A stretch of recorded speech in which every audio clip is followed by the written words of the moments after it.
우리는 하루에도 수십 번, 어쩌면 셀 수 없을 만큼 자주 이 불빛 앞에 섭니다. 붉은 빛이 켜지면 약속이라도 한 듯 멈춰 서고 녹색 빛이 들어오면 다시금 발걸음을 내딛습니다. 우리의 거대한 도시를 움직이는 가장 기본적인 리듬이자 수백만 명의 사람들이 동시에 지키는 무언의 약속입니다. 우리의 일상 깊숙이 들어와 너무나 당연하게 여겨지는, 때로는 그 존재감마저 잊히는 이 작은 불빛. 우리는 이것을 신호등이라 부릅니다. 이 신호등이 우리의 안전을 위해, 그리고 복잡한 도시의 질서를 위해 만들어졌다는 것은 누구나 아는 명백한 사실입니다. 그런데 만약 인류가 질서를 위해 세운 최초의 신호등이 그 고귀한 목적과는 정반대로 끔찍한 폭발 사고로 끝났다면, 그 첫걸음이 안전이 아닌 재앙이었다면 믿으시겠습니까? 오늘 최초의 이야기는 끔찍한 실패와 배신감 속에서 피어난 질서의 상징, 우리가 몰랐던 신호등의 기원을 따라가 봅니다. 이 이야기는 지금으로부터 150여 년 전 안개와 석탄 연기가 자욱했던 1860년대 영국 런던에서 시작됩니다. 해가 지지 않는 나라, 대영 제국의 심장이자 산업혁명의 중심지였던 런던. 하지만 그 영광의 이면에서 런던의 거리는 말 그대로 아수라장이었습니다.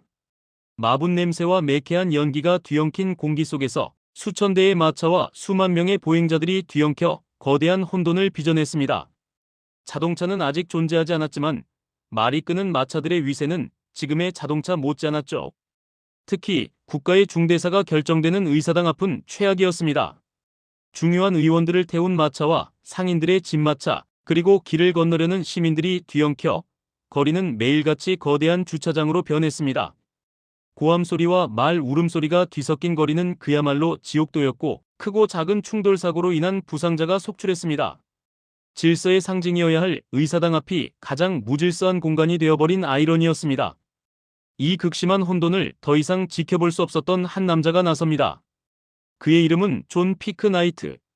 그는 도로가 아닌 당시 가장 질서정연한 교통 시스템이었던 철도의 신호기 엔지니어였습니다. 그는 매일같이 정확한 신호에 따라 움직이는 기차의 질서와 의사당 앞의 무질서한 혼돈을 비교하며 깊은 고뇌에 빠졌습니다. 그리고 마침내 대담한 아이디어를 떠올립니다.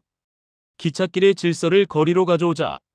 그는 자신이 설계하던 철도 신호 시스템을 런던의 거리 한복판에 적용하기로 합니다. 그의 설계는 당시로서는 매우 혁신적이었습니다. 낮에는 경찰관이 직접 레버를 조작해 정지와 주의를 뜻하는 두 개의 거대한 팔을 움직이고, 어두운 밤에는 가스등을 이용해 불을 밝히는 방식이었습니다. 기차를 멈추게 하던 빨간불은 마차를 멈추게 하고, 초록불은 마차를 가게 하는 신호로 쓰기로 했죠. 1868년 12월 9일 런던 의사당 앞 광장의 높이 6m에 달하는 인류 최초의 신호등이 그 위용을 드러냅니다. 사람들은 이 신기한 기계장치가 혼돈을 잠재워 주리라 기대했습니다. 역사적인 순간이었습니다. 하지만 이 위대한 첫걸음은 설치된 지 불과 한 달도 채 지나지 않은 1869년 1월의 어느 추운 밤, 끔찍한 비극으로 끝을 맺습니다. 신호등을 수동으로 조작하던 경찰관의 발밑에서 밤새 붉고 푸른 빛을 밝히던 가스등의 배관이 문제였습니다. 얼어붙은 날씨에 가스관 일부가 균열을 일으켰고, 새어나온 가스가 등불의 불꽃과 만나 거대한 폭발을 일으킨 것입니다.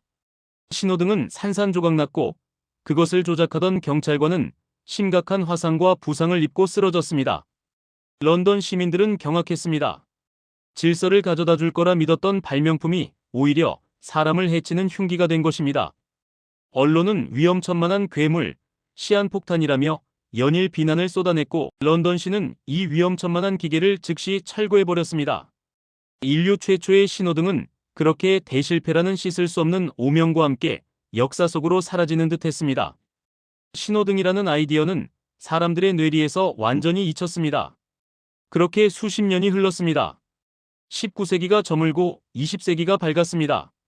그리고 세상은 말이 아닌 철로 만든 말, 즉 자동차라는 훨씬 빠르고 위험한 새로운 발명품으로 뒤덮이기 시작했습니다. 마차와는 비교도 할 수 없는 속도와 무게를 가진 자동차의 등장은 거리의 풍경을 완전히 바꾸어 놓았습니다. 이제 문제는 런던의 혼잡이 아니었습니다. 더 빠르고 더 치명적인 속도와 충돌의 문제였습니다.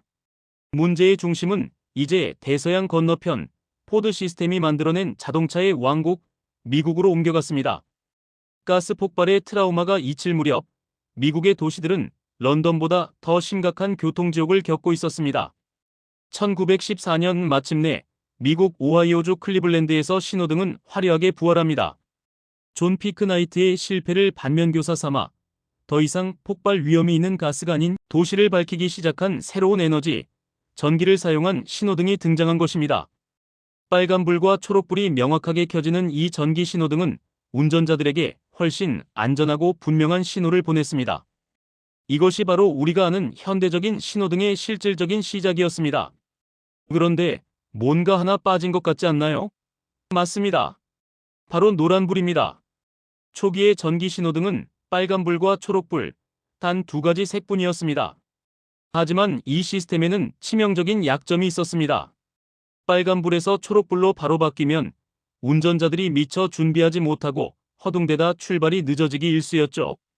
더 심각한 문제는 초록불에서 빨간불로 예고 없이 바로 바뀔 때였습니다. 속도를 내던 차들은 급정거를 해야 했고, 이는 연쇄 추돌 사고의 주범이 되었습니다. 가야 할지 서야 할지를 결정할 찰나의 시간이 필요했습니다. 1923년 이 결정의 딜레마를 해결한 발명가가 등장합니다. 1차 세계대전 당시 방독면을 발명하기도 했던 천재 발명가 게린 모건이었습니다. 그는 교차로의 위험성을 줄이기 위해서는 운전자에게 미리 경고 혹은 준비할 시간을 주어야 한다고 생각했습니다. 그는 기존의 두 가지 색의 주의를 뜻하는 노란불을 추가한 삼색 신호등 시스템을 발명하고 특허를 냅니다. 이 완벽한 삼박자 시스템은 즉각적인 호응을 얻었고 오늘날 전 세계 모든 신호등의 표준이 되었습니다. 런던 의사당 앞 끔찍한 가스 폭발 사고로 막을 내렸던 비운의 첫 신호등에서 시작해 클리블랜드의 안전한 전기불을 거쳐 이제는 AI가 교통량을 실시간으로 분석해 스스로 신호를 바꾸는 스마트 신호등과 횡단보도 바닥에 빛을 밝히는 바닥 신호등에 이르기까지 신호등의 역사는 그야말로 실패를 딛고 일어선 성공의 역사였습니다. 우리가 무심코 지나치는 저 빨간불 안에는 150여 년 전 더 안전한 도시를 만들려 했던 존 피크나이트의 뼈아픈 좌절과 게린 모건의 빛나는 통찰, 그리고 이름 모를 수많은 사람들의 성공과 실패의 이야기가 모두 담겨 있습니다. 오늘 최초의 이야기를 통해 횡단보도 앞에서 기다리는 그 1분의 시간이 여러분에게 조금은 다르게 느껴지시길 바랍니다.